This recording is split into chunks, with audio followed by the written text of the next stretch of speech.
Hello everyone, welcome to Meera's kitchen. આ વિડીયોમાં હું તમને ફરાળી પેટીસ બનાવતા શીખવાડીશ, જે તમે ઉપવાસમાં ખાઈ શકશો અને એકદમ બહાર જેવી જ બનશે સ્ટફ કરીને. તો ચલો જોઈએ લઈએ રેસીપી. અને હજી સુધી જો તમે મારી ચેનલને સબસ્ક્રાઇબ ના કરી હોય તો ચેનલ સબસ્ક્રાઇબ કરી લેજો અને બેલ આઇકન પ્રેસ કરી લેજો, તો તમને લેટેસ્ટ વિડીયો નોટિફિકેશન મળી શકે અને તમે મારા લેટેસ્ટ વિડીયો જોઈ શકો.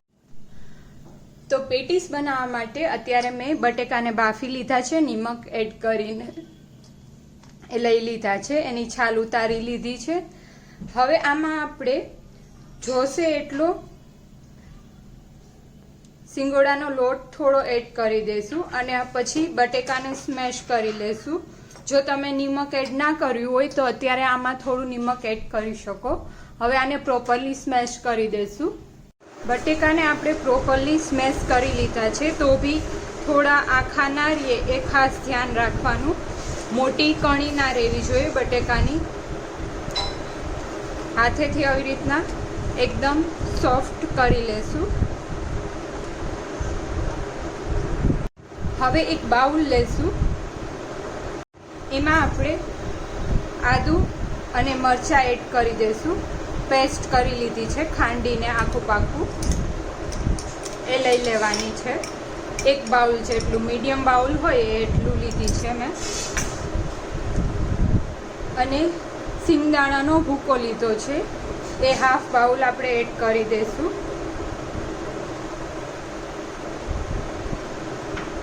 થોડું નિમક એડ કરી દઈશું. સિંગદાણાનો ભૂકો લીધો છે એના પૂરતું, અને પ્રોપરલી મિક્સ કરી દઈશું. હવે આને આપણે નાના બોલ્સ વાળી લેશું, જેથી કરીને ઇઝીલી આપણને સ્ટફ કરતા ફાવે બટેકાના મસાલામાં.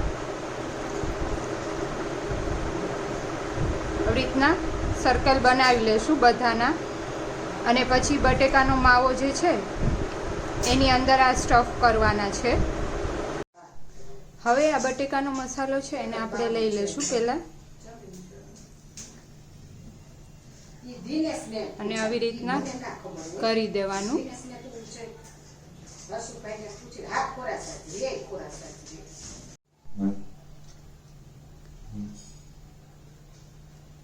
આવી રીતના બધા કમ્પ્લીટ કરી લેશું અને ફ્રાય કરી લેશું. પહેલા આવી રીતના બટેકાનો મસાલો લેવાનો, આવી રીતના પોળો એકદમ કરી દઈશું બટેકાના મસાલાને, અને પછી આ જે મસાલો છે એ લઈ લેવાનો. આવી રીતના પેક કરી દઈશું. એકદમ પેક થઈ જાય પછી રોલ સરખું વારી દેવાનું.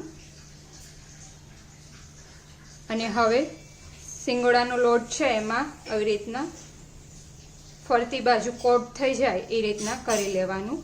અને હવે આને ફ્રાય કરી લેવાના છે. હવે એક પેનમાં આપણે તેલ લઈ લીધું છે, કડાઈ ઊંડી હોય એમાં લઈ લીધું છે, અને એકદમ ફૂલ તેલ આવી ગયું છે. પછી એમાં આપણે જે પેટીસ બનાવી હતી એ એડ કરી દઈશું.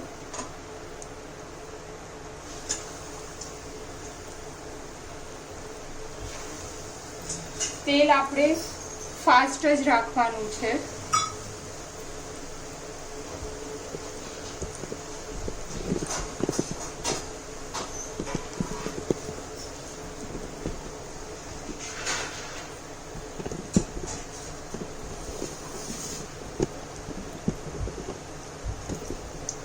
અને ગોલ્ડન બ્રાઉન થાય ત્યાં સુધી આપણે ફ્રાય કરવાની છે.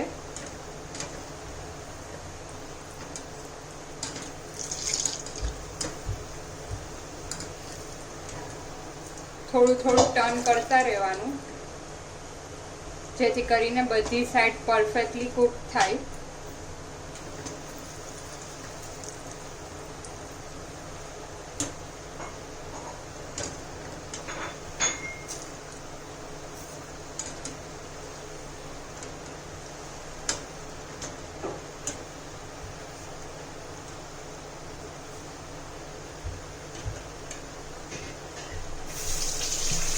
આપણે લોટ ઉપર હોય એટલે થોડું તેલમાં બી લોટ થઈ જશે, નીચે બેસી જશે.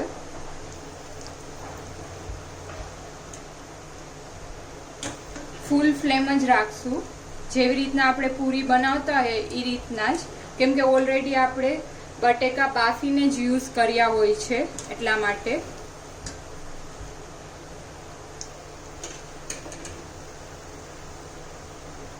એકદમ ગોલ્ડન કલર થશે ત્યાં સુધી આપણે તળીશું.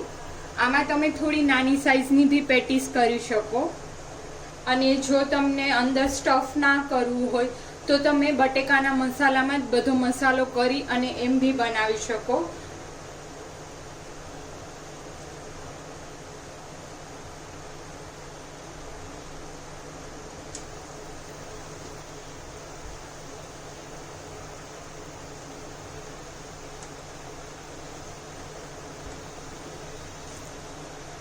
આવી રીતના ટર્ન કરતા રહેશું, અને ગોલ્ડન કલર તો ઓલરેડી આવી જ ગયો છે.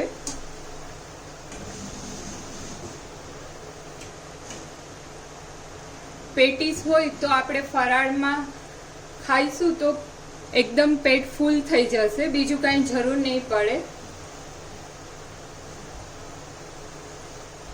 તો ગોલ્ડન બ્રાઉન કલરની થઈ ગઈ છે. હવે આપણે એને નીકાળી લેશું અને સર્વ કરી લેશું. અંદરથી બી એકદમ ફાઇન સ્ટફિંગ વાળી બની છે પેટીસ. માઉથ વોટરિંગ છે. રેડી છે પેટીસ અને સાથે રાયતું. રાયતાની લિંક મેં ડિસ્ક્રિપ્શન બોક્સમાં મૂકેલી જ છે. એકદમ ફાઇન એવી પેટીસ રેડી છે.